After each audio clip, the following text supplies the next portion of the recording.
Real estate agents, welcome to the Weekly Closer. I'm your host, Jeff Underwood, along with my co-host, Joey Sampaga. Yo. How you doing, Joey? I'm doing all right, feeling like Super Pac-Man. Oh, yeah. Oh, no. Oh, gosh. Hey, we are the Real Estate Marketing Maniacs. Oh, yeah. Did you know who that was? I do. Who's that? Hulk Hogan.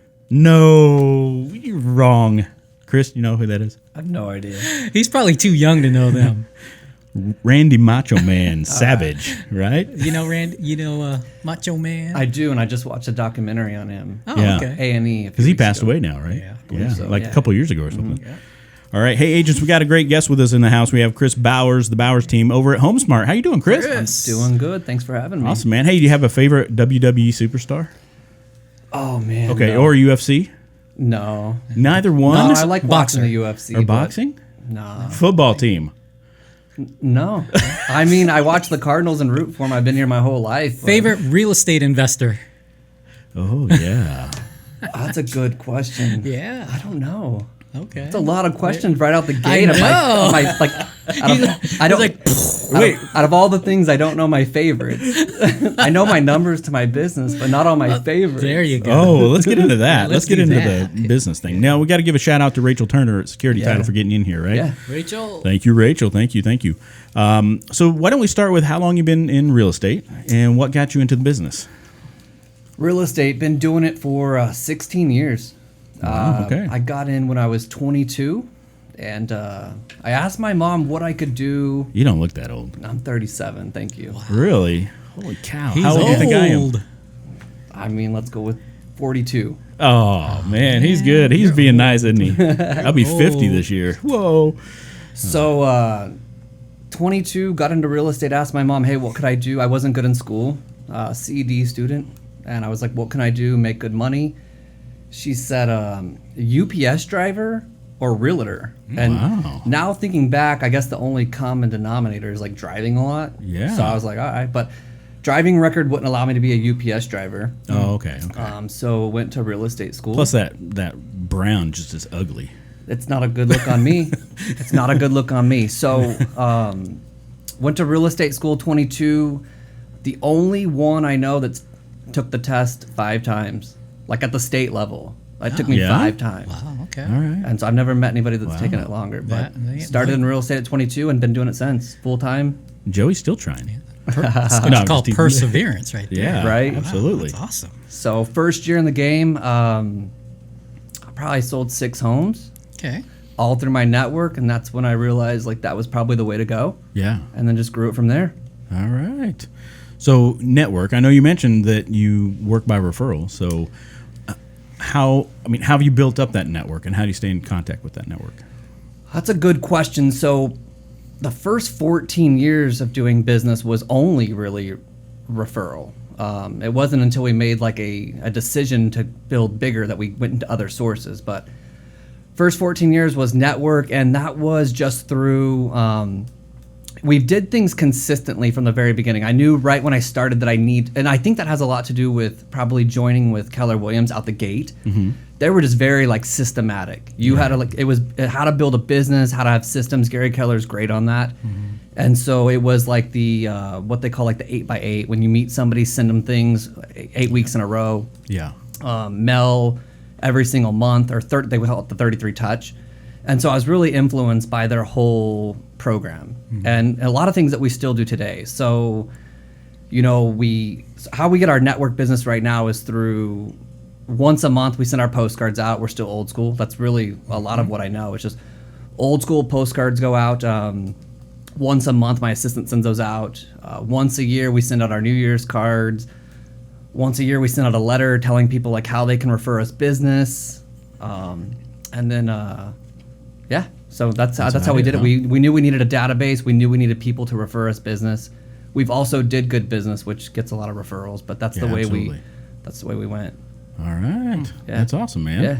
And your team now is who else on your team, or who makes up the Bowers team at this So point? it's myself, my wife, my office manager Christy, and then we've got several agents now. We've had to grow a little bit differently just because we do have a Zillow account. Mm-hmm. So we've had to bring on a lot of agents over the last probably 2 months to handle that account. But they're all fairly new. But I want to go back to 2 months ago, not what we're doing now, so people can really get a feel for it. Is me, my wife, and then we got Luis and Sarah, and then my assistant. And so that's what makes up predominantly our business. And right now, I think we're at 99 closings for the year. Wow. Nice. So that's how we do it. That's great. So is your assistant your coordinator? Who you consider your transaction coordinator? So she's my personal transaction coordinator, and my wife's. She's also my marketing person. Also, a lot of personal stuff for me. Sure. She's also my mother-in-law. Okay. So and there we she's go. full time, but she keeps my life together. so she volunteers. No. She takes a paycheck. So, but she's been the biggest blessing in our life as far as like an assistant. She takes care of a lot of things. She also does our rental properties that we own. That's Just a lot of behind the scenes, from personal stuff, business stuff, transaction coordinating. She doesn't do any of the transaction coordinating for the team, or the few agents that we have. They do all their own transaction coordinating. Okay. So, All right. How much, what percent of your business do you think comes from referral? my personal production is probably 80% of it. So, like from a team standpoint, or to answer that, probably 80% of my personal production. So I kind of look at things twofold. It's personal production, what my wife and I do, and then I look at numbers of like what my team does. And those are totally different numbers, totally different ROIs. So we have to look at things in that format. Got it. Okay. So is your wife licensed too? Yeah. Okay. 2 years ago. So she worked for, she owned her own Kumon Math and Learning Center. So she's the educated one. She owned that, and then got out of that, started working for HomeSmart, the corporate side. So she worked for HomeSmart in their in like the corporate division, and then probably a year and a half into that, we needed to grow, and it only made sense for her to just come into like the team. Yeah. All right. Well, I was going to ask, since you'd been in real estate for a while, if you helped her, give her tips on how to pass the test. No, No, just no, teasing. no. Six times for me, that's not gonna work. No. But at least you joke around about it, Yeah, right? I'm actually. I went to lunch with one of my really good clients probably last week, a dear client of mine, and we were talking, and he was actually giving me some props on our business, and he said, "I see what you're doing on Facebook. I like what you're doing," and I tried to humble myself real quick. So I have probably 12 saved photos on my iPhone, like that I can get to quickly, and I have those on there. And so, because I always like to look at them, and they're funny. I'll show you guys after. Okay. But I scrolled through and I showed him. I was like, Russ, it took me 5 or 6 times to get this test figured out, and I showed him the photos. It was so funny. So yeah, I have no problems telling. And he people laughed about it, or he called somebody else? No, thought I'm it was teasing. hilarious. Thought it was hilarious. That's funny. Yeah. So your team's made up of your wife. It's a family business, obviously. Yeah. 80% referral business, and you're also into investing, Yeah. right? So tell us a little bit about that. Like, when did you start investing, and what made you decide, being a realtor, that, hey, this is something we should be doing? That's an interesting question. So it was probably 7 years ago. I have no idea how I got turned on to this podcast, but it's called Bigger Pockets. I don't know if you guys know of it, but Absolutely, yeah. great podcast. I listened to Brandon Turner, I think, is There you go, Brandon Turner. So I listened to that podcast. I don't know how I stumbled upon it, and started listening to it. And then my first home was a condo. Me and my wife lived there, and we knew like, hey, our mortgage was like $550, and I was like, we could probably rent this for like $1,000 at least. So we wanted to move to something bigger. We had the funds to buy the next place, so I thought we should keep this. So the first one was more organic, and then we kept that place. We moved to our place in Desert Ridge, and then it just went from there. And then we had our place in Desert Ridge, our condo, and then I was like, hey, there was a spot there. This place came on the market in Surprise Farms in Surprise, and it was like 160. I was looking for a client. I found it was $167,000. It was like the last short sale that was ever out there. I think I bought like the last short sale in Arizona. Wow. And I guess a buyer fell through. It went back on the market. I called on it, bought it. And then so at that point we had like our condo, which was an organic investment because we had lived there. We were living in our house. That was our first true investment. And then from there, I was just like, this is it. That little bit of income that was coming in. Yeah. It's nothing. It was nothing that was like groundbreaking, but like that feel of like money just on the first, I was like, this is it. Sure. And then from there, Bought another one in Surprise maybe a year and a half later, and then I had to figure out how to buy more. And What was the time frame when you were buying these?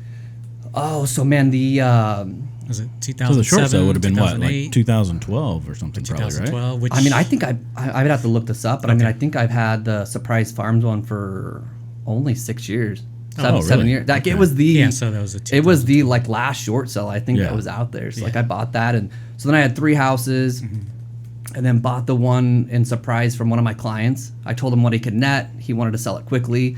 I said, hey, I could buy this from you for almost the same price you're going to net. I took that one. And then we realized quickly that we wanted to buy as many as we could, obviously. But the market in Arizona was a little bit, it was starting to rise. So I was starting to figure out where can we go to buy houses. And so I'm Native American. And so I was like, hey, I can buy a house in Oklahoma. And it was more of like in my head, it was an insurance policy. I was like, if you have a primary house there, I guess for like 6 months out of the year, if that's your primary residence and you live there, you get free medical like anywhere in the U.S. So I was like, hey, I'm young, so I probably should buy something there as an insurance policy. I'll like be thankful when I'm 80 if I'm ever sick that I bought it. I'll rent it out because I know how to do rental property. So I flew up there, met my realtor in Oklahoma, bought one property in a place where if I ever needed that to be my primary, it could. And then just found out the rental prices. I was like, okay, I bought this almost brand new for $198,000. It rents for like $1,550. Yeah. So the numbers were there, like the spread was good. And so I went there to buy a place for an insurance policy in my head, and then all of a sudden I was like, okay. And then we went from one as an insurance policy. I think I bought 14 properties in 16 months. Wow. So during we heard probably 2 months before the pandemic started, or maybe a few months before, but we started buying houses in Oklahoma, and then just through the pandemic, just started buying them. Well, that was our best year. We just were doing a lot of real estate. Yeah. And we needed to buy rental properties. What and that's was where the it down payment over there? 25, 30? So so my ones in Arizona, I think I did 25%. There it was 20%, and so about 45,000 down. Mortgages are like 980, rents are like 1650. And when I went there, I thought, man, there's no way. I just didn't know this. I went there for an insurance policy.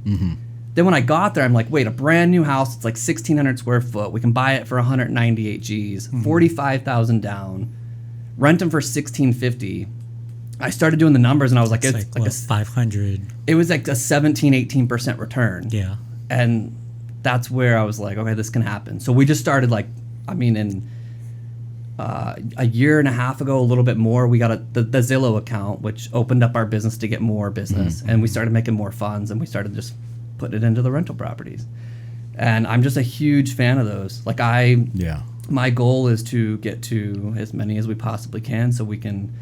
I just don't think enough realtors are just thinking long term. I think they're just, they're making, some of them are making good money, some of them aren't. But the ones that are making good money, they're buying maybe materialism, which is fine. And I look for it too. The newest Mercedes. Yeah. But I'm just like. Do you remember back in the last heyday, in the previous bubble, right? 2004 or 5. Do you remember seeing a lot of Hummers around? Oh, yeah, I remember Oh, that. man, there were Hummers all over the place driving around. that. I think People that was a tax write-off. I think there was some. there's some there. There was something there, but Yeah. no, I got you. Yeah, there was. Based on the weight too of the vehicle, I think There you that go. there's something. Now there was a great tax write-off for vehicles starting in 2018. Also, Okay. if you bought a house or if you bought a car for your business, so realtors could do this. Okay.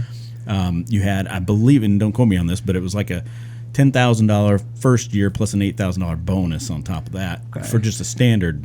Now, if it was one that was a certain price point and a certain weight limit, then you could write 100% of it off in 1 year. So it's pretty crazy. Is this the spot where in the podcast we're supposed to say we're not CPAs or attorneys? Yeah, I'm not a CPA attorney. You just play one on TV. I'm just kidding. No, but no, I say that often, don't I? You do. Yeah. So that was it.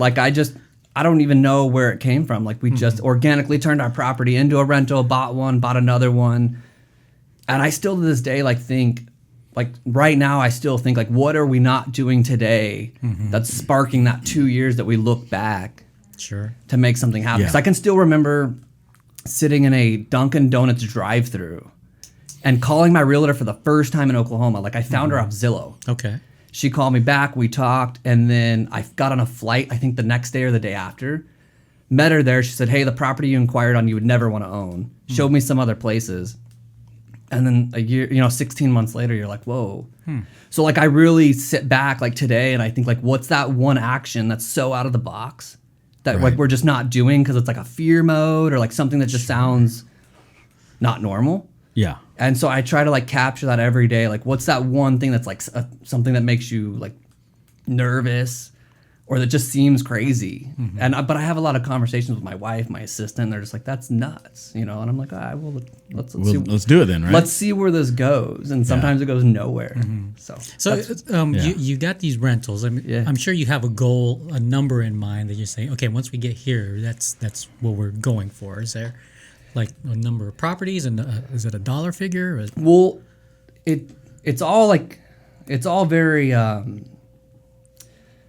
So I guess I should say with the rules I guess is Fannie Mae will give 10 homes per spouse. So we're trying to get to 20. So we're at 18. We got to get to 20. So I got 2 more. I'll probably have those in the next few months. And once we get that done, so my goal was like, hey, let's get these 20s while we can get them. We have like the debt to income ratio works for us right now. We have the funds to buy them, and they're willing to give us this money. Let's do it. Yeah. Once we get to those 20, probably in the next few months, it's gonna be I think a hard time because it's been 16 months. Like I wake up with this like drive, and like that's been it. It's like let's go do good business, let's make a decent profit, and let's put it into things that make sense. Yeah. And I think once that 20 comes, it's gonna be a day where I look up and I'm like, what's the next goal? So I've actually been every morning after I do like my Bible study, I've been trying to find out like what's that next thing. Because that's really what makes me tick. Like when I wake up in the morning, it's like, what are we just making these calls for to make them? Or is there something in the future, like a vision board in my mind that we're doing this for? Sure. Yeah. And that's just the way I've processed everything. Oh, that's awesome. That's great. That's great. I thought of a quote that I guess you should put up in your office or what have you. It's Seth Godin. Okay. Okay. And I believe it goes, if it's something that scares you, you might want to do it. Something like that. Yeah. So anyway, I mean, it kind of reminded me of what you just said. Yeah. It's just getting outside of the comfort zone. Yeah. And it's tough. I mean, the comfort zone sometimes can be good, but yeah, I just don't feel like a lot of great things happen in that zone. Yeah, for sure. That's cool. So you've got 14 in Oklahoma. Yeah. So what part of Oklahoma? Is it close to Oklahoma City, Tulsa, or just way out in the middle of nowhere? What? It's way out in the middle of nowhere. Okay. It's 1 hour and 20 minutes from Dallas. It's called Durant. Oh, okay. I think it's like 19,000 people, but cool city, good people, and it works for now. As I say that, no stamp of approval on it, meaning like as an investor, my homes here that I bought 5 and 6 years ago, I mean, they're up, 200,000. There, they don't see that. Right. So that was a pure cash flow. So like when investors call me to want to, like I have investors that will call me and say, I want to buy a place. And I always say like, what's your goal? Sure. And like some want like that long-term equity. They want the equity play. Some want the cash flow play. And so like my ones here were more of an equity play. Those ones there are more of a cash flow play. Like I don't see in 20 years that those are going to be worth like 200,000 more. Yeah. Right. But Right. so like that's just a zone I'm in right now to buy what I needed to buy now. And then when those 20 are bought, I'm just going to sit down, figure out what I do next, and it'll probably be a totally different story. Sure. Absolutely. So you also mentioned that, so the first one there was a new home in Oklahoma or not? And you mentioned that you find off-market properties. Yeah. So I'm assuming you're finding some that are older that maybe need some rehab or no. So my buy box there is no more than 3 to 5 years old. So like that's my buy box. So my realtor knows like, hey, I either want new builds or a few years old. I don't want to deal with being out of state. Yeah. I don't want to deal with older properties. Like if it was here, maybe just because I know the area, but there I didn't want to start out that way. Now maybe I go into that direction, but after you get your 10 finance or 20 finance. There you go. So I didn't want to do it out the gate. I wanted like 3 years old. And so probably 5 of them are brand new, built for me. The other ones were in a community where they're 2 or 3 years old. And yeah, so my realtor there, thank God for her. She's a local realtor, knows the area well. Has a lot of people that, call her to list their properties. And this is all just organic, it was just God sent. Yeah. Okay. And so she would call me and be like, hey, I've got one in the neighborhood. And interestingly enough, I think we have 7 of them on one street. Got it. And so we do that. All right. That's cool. But that's my passion, as you can tell. Sure, absolutely. So I mean, I sell real estate. We do a good business, but I just wish more realtors would look at the whole investing. I mean, it's fun selling real estate, but there's got to be an end goal to this. I mean, we're all going to be a certain age where we want to get out, and that's right. I just think real estate's one of those industries that we just don't talk enough about. Like, how are we going to get out? I think people just end. They're just like, I'm done. Yeah. And what do they have? I mean, whatever they did. Mm-hmm. And so it's not like you've got like your pension or usually your 401k. Right. Or this is something you got to like. Yeah, real estate for us is our retirement. Why not? Like, this is what we, and what's crazy about it is like, this is what we do. Like, how are we not looking more into it? Yeah. But Yeah, for sure. to each their own.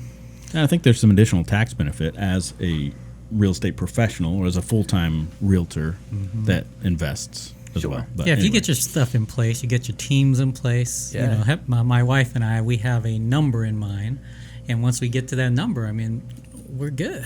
Well, and I think that's a good thing you just said is like, that's what me and my wife are talking about more of lately is like, what's the end goal? You know, I think we're just like, some of us feel like we're addicted to this. Yeah. And it's like, really, what are we trying to accomplish? And I think, you know, people want to write down like how much money they want to make and they want it to be obnoxious and maybe that's their thing. But I'm like, if you just get to a certain amount of cash flow a month, like, I mean, you really, like a vacation 3 days a week or 3 days a month, dinner out every night if you wanted to. I mean, you start going through this stuff and I'm like, you can only spend so much money if you're not just going to buy like a ton of like, you know, like cars or houses. I mean, you really only need a minimal amount to have like a good life. Yeah. And so like we're trying to reach that. And then at that point, I mean, whether we want to work or not is cool, but yeah, just be nice to know if anything ever happened. you need a lot less a month to live in Durant, Oklahoma, or wherever that is. Sure.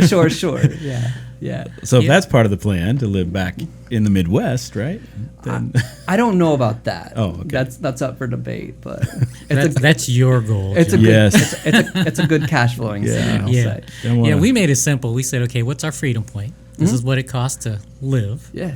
All right, and now how much do we want to make above that? Okay, here's a number. How do we get there? Well, if we purchase these many rentals and it averages this, then let's do that. Yeah. So I think that's going to be our goal. And that's what we're trying to figure out too, is like, what's that number? Like this, we're closing on a house in, I think, a week. And it's like our first time where it's like, it's legitimately like all of the cash flow from our rental properties that's buying that one. Yeah. Instead of like my real estate business, you know, buying that. It's that first one where like the compound effects finally kicked in. Yep. And you're like, oh, hey, this is sweet. Like if we still have our business and we still have this cash flow coming in from the rental properties, like there's a certain point where like you can buy one a year off just that cash flow there. Sure.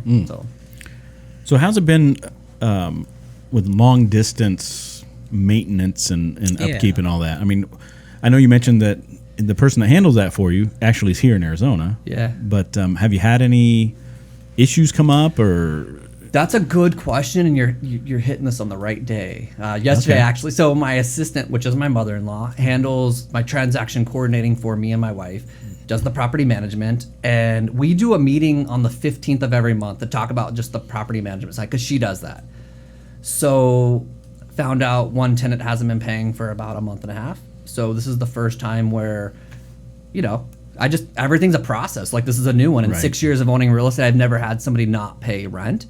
So, you know, we're having to call our attorney there and figure out like what are the next steps that we can do. But yeah, we're handling it all from afar. But when I went there for a few days, I just networked really quickly. So like I found a group on Facebook that's like an investor group in that small town, and instantly connected with like 6 of them. One I talked to closely. He owns a big company in town, puts his money into real estate. He gave me his connects. There we go. So I just kind of got in front of the problem before it happens. You know, like what's a plumber, what's a handyman, what's a painter. Right. And then so when someone calls us, we have the numbers, not like someone call us, let's figure it out. Yeah. And so, but it's been pretty simple. I think with how many we have now, it makes sense to do it in-house, just because like is my transaction coordinator plus this, plus my personal, you know, takes care of a lot of personal things. Yeah. But I don't know if I recommend that for everyone. And there might be a time where we get to like 30 or 40 that like we no longer want it in-house. But for like now, this is our season where like it makes sense. I'd probably pay someone, you know, $15,000 to $20,000 a year to do that. Yeah. So All right. yeah. Are you looking at any other markets? I have no idea. No? Like, no, not right now. Like, I got to get the 20 there and then we're good. And then, yes, there we go. Like, it might be turn back in and come back here because it makes sense to buy in Arizona. Mm-hmm. So I might come back here and do more here. And just maybe like a little slower, maybe take a year or two to buy one. What are your feelings about buying here for hold? I mean, now. I just with don't. the prices where they are. I don't see any problem with it. I think if somebody's buying to hold, where could the issue be? Like if you look at, have you seen what rents are? Mm-hmm. It's crazy. Yeah. And so I just don't see that stopping more here than anywhere else. Like we're just so landlocked in areas that when you buy in that area, like they're not building more. In Oklahoma, I can find you like a ton of dirt, like build there. Like they can't even connect cities at this point. Mm-hmm. Here, like that's if you get a house in Surprise or Chandler or wherever, like that's a done deal. Like they're not building a lot around that. So I have no problem in it. Like we probably will eventually come back here and buy places because I think it just still has that long-term play. Yeah. I can't imagine rent going down in 20 years. Mm-hmm. So, no, but I could maybe run out of water. Right. I guess. I don't know. Did you see that? So this week the federal government is now going to mandate or put a cutback on water in Arizona. I guess Phoenix is the first place that's going to get hit with that. But first time I heard of it was almost now. Like 2 days ago, I got an online lead. Yeah. He got qualified buying a house in North Peoria, and he asked me that. He said, "Hey, do you have any issues with water?" And I said, "Dude, I've never even heard of this question." I can tell now I'm going to get it more. Yeah. But I'm like, because now it's out there. It's mainstream media is talking about now. Sure. So they're doing videos about how low Lake Mead is now, where they're standing on dirt that used to be covered by water. It's and that's all good stuff. Not good stuff as far as the water being low, but like that the news has its. I don't follow any of it. I didn't even know about the whole water thing. So he just mentioned it right now. Surprise. He asked me, and I was like, "Hey, how about when you move here from Washington? If like there's a huge concern, you call me." And I know my place, and that's not my place. Yeah. So I was kind of joking with him, meeting him for the first time, letting him know, like, I know my lane, and I know what's not my lane. So, like, I know nothing about that. Like, I've got my head down trying to accomplish a goal. I'm sure there's a lot of things going on around me that people are focused on, but, like, I just get up and get to it. All you can say is, the water's really hot in the summertime. So even when the cold is going, right? Somebody told me this story once where they bought a house and the buyer called the agent back and was like, "This house is all messed up. They've got the hot water going to the wrong side."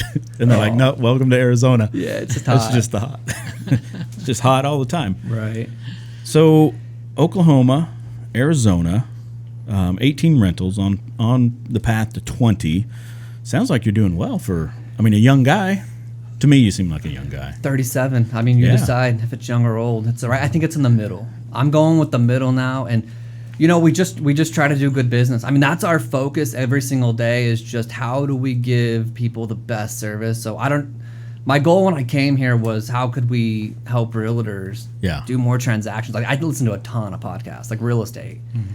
And every time I'm on there, I'm like, what are those nuggets that like get me to where I want to go? So like when we first started, it was all network. Like that's it for 14 years. That's all it was. And I'm telling you, it was postcards monthly that show our homes sold. I don't care like if you're using the same exact homes every single month. Mm-hmm. I use Think Print Shop in Tempe to do those.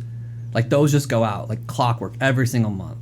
And then once a year, we got a letter that goes out. How to send us referrals. There's 7 ways to send us referrals. Upsizing, downsizing, moving out of state, divorce, death.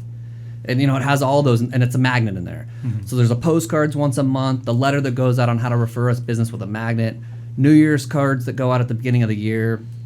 Any of our closings that happened the year before, we send them their settlement statements with a letter that says, like, hey, instead of digging, here this is for your accountant or CPA. Yeah.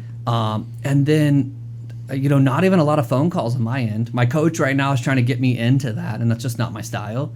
So, maybe texting people here and there, just how they're doing. All right. But, like, that's been it, is, like, I think people are just missing, like, their network. Like, I know we got a lot of realtors out there, but if you can't close some transactions off the people that, like, actually like you and love you, like, there it is. Yeah, yeah. So you mentioned a coach. Yeah. So what, do you mind sharing... Like what service or? His name's Glenn. I don't even know what service he is. I know a few agents that I network here, they use him. Okay. So I called him up, and I've only been using him for about 2 months now, but it's been nice. It's been nice. But business coach then. Yeah, specifically real estate. But I mean, that's something that's been within two months. So I don't think that has anything at the moment to do with anything success. Right.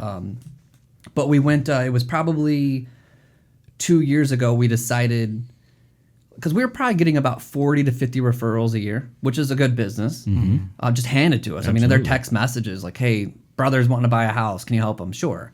I mean, just slam dunk, good ROI. Right. Easy business. Yeah. It was probably 2 years ago. We said, hey, let's get to like 100 transactions. And we always wanted to follow a model. Like, we're super profit first. Like, I'm not trying to get on a stage to win an award. Like, I mean, as long as I get my check, that's cool enough for me. So we were trying to run a very like profitable business. And so we're like, hey, let's close more transactions, but figure out how to do this in a way where like we can still keep, the profits. And so we decided, okay, what we'll do is we'll start marketing on Zillow. Bad nor good, everyone can debate that out there. They can do that. I just started. You're gonna have some agents boo you, right? That's fine. I'm raw here. So and I've heard it. Trust me. So started marketing with Zillow like right before they grandfathered in for the Flex program. So like it was the 2 months before they switched the script. So we started advertising on Zillow, getting like 8 leads a month. I mean, it was costing, I think, probably like $900 a lead at that point. And then they called us and said, hey, or they emailed us, whatever, and said, we're going to go into the Flex program. So like all the people that were paying for leads get grandfathered in, and they're going to start getting leads sent to them, but they got to give us a referral fee. And we're like, okay, so we were just grandfathered in. We were just lucky at that point that we actually started marketing before they transitioned it. Then we were grandfathered in, and then they just, said, hey, we're going to send you business. You got to give us a referral fee when you close. And then it was not based on how much you pay them for leads. It was conversion because you're paying them a referral fee. So now they want to see a certain conversion of how many closed. And we just knocked it out of the park. So like I was V1 agent I was the agent, and me and my wife, like I was the one doing it. And I think I was probably like a 10% conversion, which is pretty good for Zillow leads. And did quite well. And they were like, hey, we'll give you more and more leads. So it went from like, I think it was like, they were giving me 40 or 50 a month and 70 a month. And then I got an agent to take over and help me with it. And then that grew. Wow. So I think they're down to like, I don't even know what maybe like 75 agents that they send the business through. Now, don't get me wrong. Each of those agents has teams, but I think they got it down to like 75 people that they're pushing the leads through. And then they have to keep their agents accountable. So that was, once again, I don't know if it's luck or like we were just the right time, right place, but like we took that on. We took it super serious. And I know a lot of people have feelings about Zillow. They can say whatever they want. We cashed in with it, and we're doing well. Yeah. And then we were also doing that at that time. We started doing Payperclick. So we have a pretty good Payperclick side right now, and my agent Luis does most of that business, and it's been a good run. He's doing well. He probably has closed 15 homes this year, and our average price point's about $980. Wow. So he's got 1.6, 1.4, 1.2, 900, 700. He sent 2 this weekend that he put under contract. We have a split between us, but that's all through Payperclick. That's awesome. And really? so those you're are getting Payperclick leads that are coming in almost $1 million homes? straight up. That's crazy. But here's the deal. So I do those as well. And so my ROI is a lot higher, right? Because like I'm paying for the lead and then I'm closing the deal myself. So like my ROI, personal production, will always be much higher. Yeah.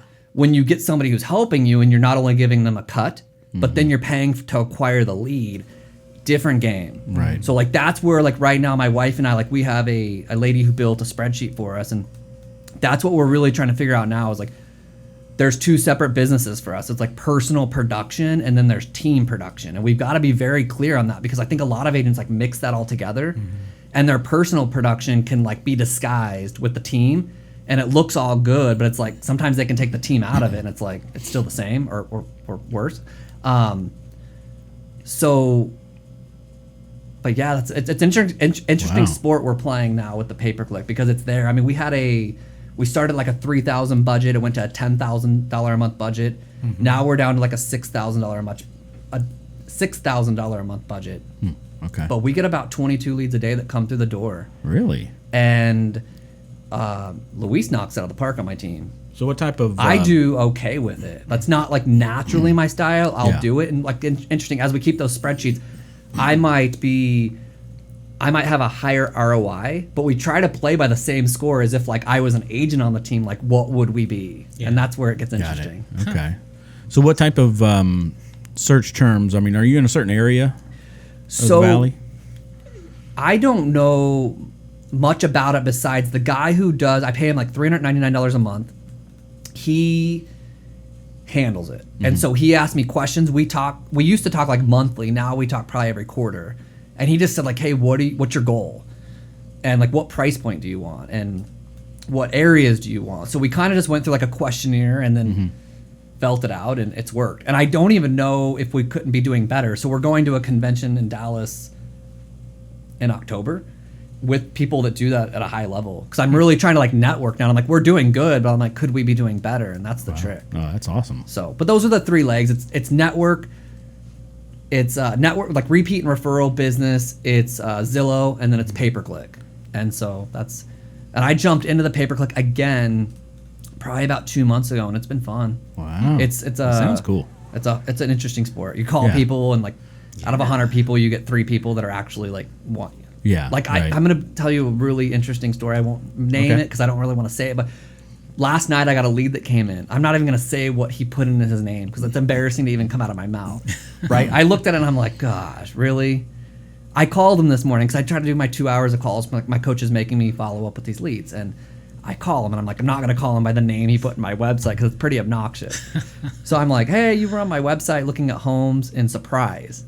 And we had the best conversation. What? We're meeting today at my Scottsdale office at 4 p.m. And like... I'm like, man, I want to almost talk to him. Like, do you know what name you put down? Like, I can't wait to close. Maybe that's really his name. No, it's Jason. If it is, let us know. It's really Jason, and I got his real email address. Oh, but, okay. but it's so that's a different sport. But yeah, wow. But I can't wait to close Yeah. this transaction because I'm like, that'll be my first quote unquote. I won't say the name person Yeah. I close. I'm gonna Yeah. try to put it on his like official contract when I send it over in DocuSign. Yeah. And see if he'll sign off on it. But he won't. Trust me. Okay, you've got the retail side of the real estate game Yeah. going. You've got your investment side going. So it sounds like you're really into your retail side. Yeah. But slowly building your investment side, right? It seems like the older I get, the less I want to do with retail. I'd rather just do the investment side because it's behind the scenes. It's growing net worth and growing your cash flow. I mean, do you feel that yet, or are you still just? I think yes, I do. As I get older, I get a little bit more tired. Yeah. But I don't have kids. Yeah. I could see where other age. I mean, that would be challenging to probably have a few kids and be trying to do this. We don't have kids, so that probably makes it a little bit easier for me than others. But yeah, I mean, I'm at an age where I'm kind of going like, I'm putting my funds here, knowing that like, hey, this might be something that I can only stay in for so long, energy wise. But right now, what I'm trying to do is build it around my personality, because I'm finding out that if I'm doing something that's not within my personality every day, I get more wore out. Sure. And not focus so much on like what's making like, so as far as a company, like what role do I do doesn't have to be the most like profitable role in the company. If we have 5 or 6 people that are producing this volume of revenue, like where do I like spending my time? What makes me feel good? What gives me energy? And at the end of the day, like, okay, I get paid for that personally producing that in a day for my hours. And then I get this profit for putting it all together. And so I think as I'm going, I'm finding out that I don't necessarily think it's like, oh, I just retire from real estate. I think it's going to be like, oh, maybe I just do different roles in the company that don't take as much like weekends or night work. Sure. But don't get me wrong, I'm still like, I just left an inspection in Glendale and I'm here. Yeah. And then I'm going to a buyer consultation in Scottsdale to talk to somebody about buying a house in Surprise. So like I'm still daily in the producing, but I stay energized by that because I have a clear goal with what I'm trying to go buy as an investment that I didn't get caught up like 8 years ago with, oh, I want to just be the leader of the team, and nothing wrong with that. But like I didn't want to just make X amount for being the leader of a team.